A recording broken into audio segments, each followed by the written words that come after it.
საკითხი არის პრიორიტეტული პრობლემა არის პირველი და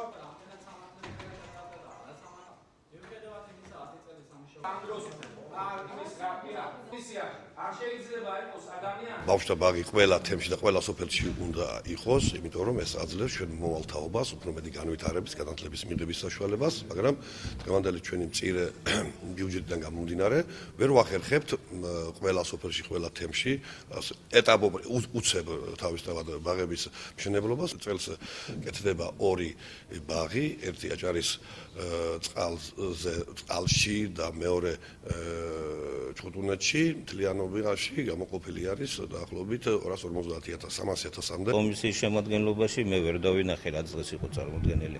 ვერც ერთი ექიმი, ვერც ერთი ფსიქოლოგი. აქ საუბარი არ არის ვინც იბრალებს ფსიქოლოგობას, არის ელემენტარული განათლების სამინისტროს ყავს შესაბამისი სპეციალისტები, რომელიც განსაზღვრავენ მეთიკის საკითხებს, ბავშვის აღზრდის საკითხებს. კომისიის შემადგენლობასთან დაკავშირებით აზრთა სხვადასხვაობა იყო, ამან გამოიწვია საკითხის გადადება და მომდევნო სხდომაზე, როგორც გადაწყდა, კონკურსის შემადგენლობა განისაზღვრება. რამდენი წევრისგან უნდა დაკომპლექტდეს?